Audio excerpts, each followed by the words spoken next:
Vedete, chiedo scusa, vedete colleghi, io credo che abbiamo fatto un buon piano,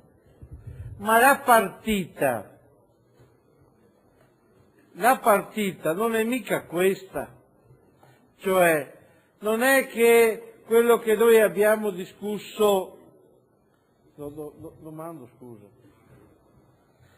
non è quella che abbiamo discusso in quest'Aula o quella che noi andremo a discutere nelle schede fra poco, sia quelle territoriali. La vera partita, quella importante, è quella che stiamo facendo con il governo. E lo sapete perché? Perché le scelte che sta facendo questo governo sono scelte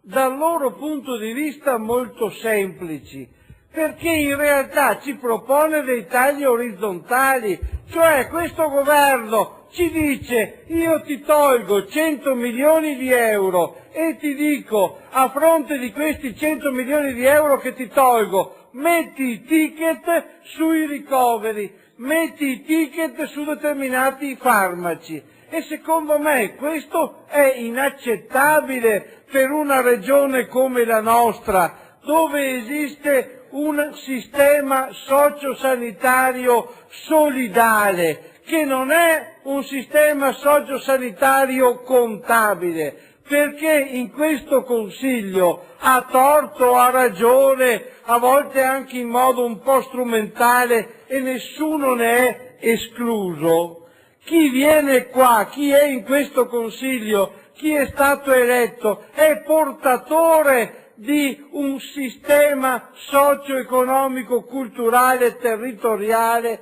per cui viene qua a portare delle esigenze territoriali che non sono una lista della spesa, è la testimonianza di un territorio che ha fiducia nelle istituzioni e che si aspetta dal pubblico delle risposte, si aspetta dalla regione e non solo di essere considerato un cittadino, un titolare di diritti, che paga le tasse e che spera di avere in cambio da queste tasse dei servizi che gli salvano la vita, sia se c'è un problema di urgenza e emergenza, sia se è effetto da una neoplasia per la quale il costo della cura è stratosferico.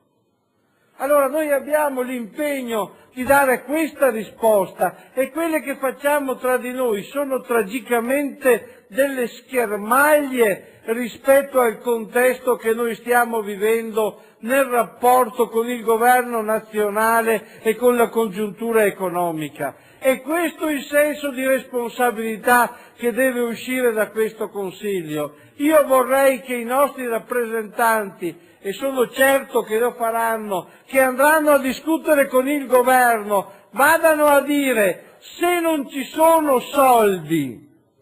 dimmi per tempo, dimmelo prima quali sono i soldi in meno che io avrò per la salute dei miei cittadini, e noi Regione Veneto organizzeremo la nostra sanità, il nostro sistema socio-sanitario, per riuscire a dare, con i soldi che lo Stato ci darà, che sono quelli delle nostre tasse che ci tornano indietro solo in parte,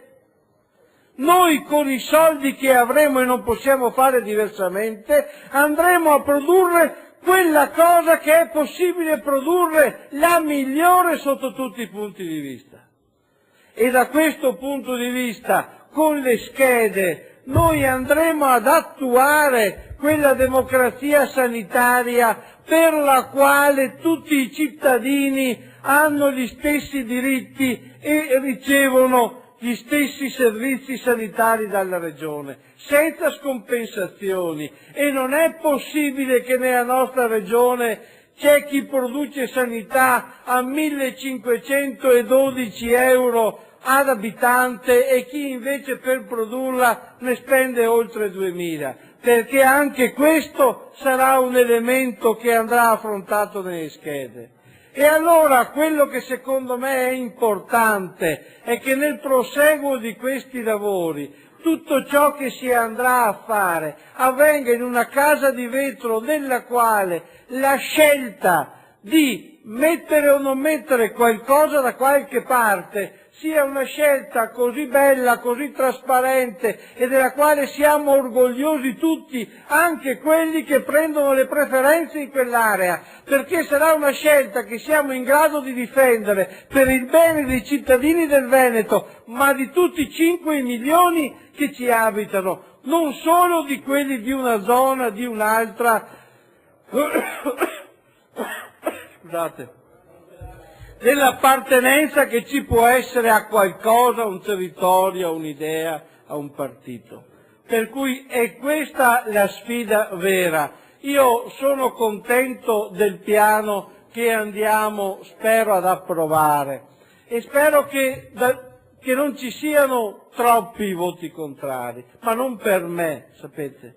Io sono nessuno rispetto a quello che stiamo a fare, ma perché questo piano, che manca da tanti anni, è un punto di partenza. E allora io credo che, essendo un punto di partenza, dobbiamo pensare a domani, dobbiamo pensare a dopodomani e dobbiamo pensare a questa responsabilità che abbiamo nei confronti di 5 milioni di abitanti del Veneto. Nessuno di noi sta gestendo qualcosa di proprio e questa è una responsabilità ulteriore. Teniamola presente nel momento nel quale andremo a dichiarare,